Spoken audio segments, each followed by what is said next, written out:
Dear students, welcome to Army Public School PMA Resource Network. Before we start our today's subject geography, don't forget to subscribe this page by clicking bell icon so that you can regularly receive notification of upcoming videos.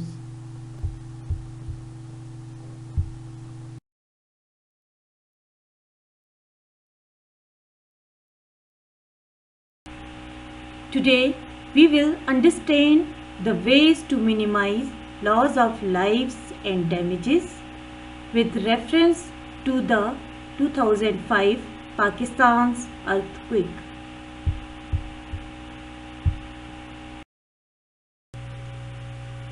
Now let's go to the topic ways to reduce the impact of earthquakes. The first way to reduce the impact of earthquake is land use regulations. Land use regulations are a set of rules implemented to restrict developments in certain areas. Another land use regulation is prohibiting the construction of new buildings on short coastal land unsafe to tsunamis. Developments may be allowed only when protective barriers such as sea walls facing the ocean are constructed. Next is building design. Effective building design can reduce the collapse of buildings and minimize the damage caused by an earthquake in certain areas.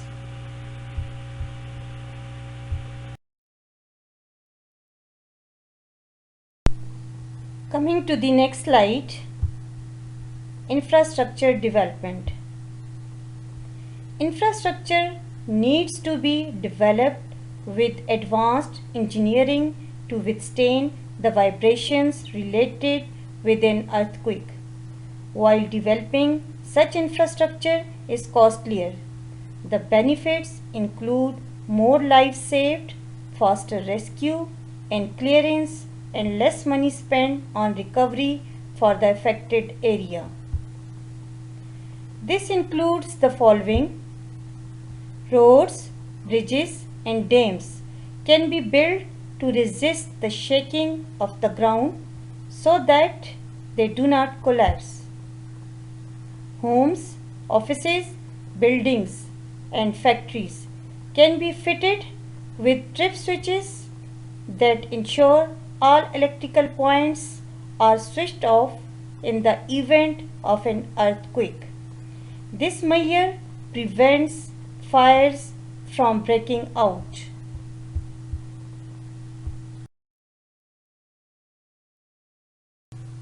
Next slide is emergency drill. During emergency drills, people practice the steps to take when an earthquake occurs. This creates awareness among the population and reduces levels of panic and irrational behavior during an event. Next is technology. Technological devices such as monitoring and warning systems allow scientists to warn people of potential disasters so that they can clear. Earthquakes can be monitored by studying the history of when and where earthquakes have occurred. This way, scientists can estimate the frequency and magnitude of earthquakes at particular fault lines and hence predict earthquakes.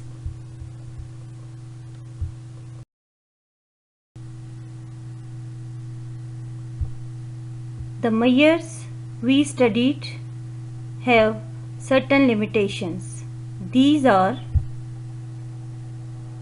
earthquake sensors are expensive to obtain, install and use. Noise, lightning or device failure may interfere with the seismograph and result in false warnings being given. An earthquake usually occurs seconds after a warning is sounded. Therefore, warnings may not provide sufficient time for clearance.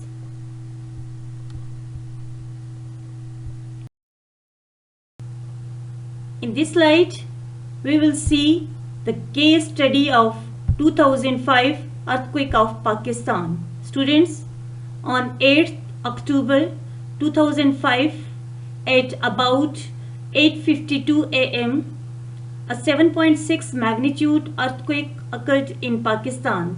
This was known as the Great Pakistan Earthquake or Kashmir Earthquake. The earthquake's epicenter was located about 19 km from the city of Muzaffarabad in Azad Jammu and Kashmir. The most affected areas were Azad Jammu and Kashmir and the province of Khyber Pakhtunkhwa. Students,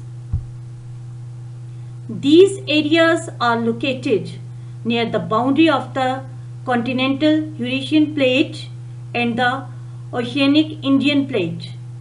As the Indian plate subducts below the Eurasian plate, a friction force is created and energy builds up. Over time, the pent-up energy becomes too great, resulting in a sudden release of pent-up energy and a massive earthquake.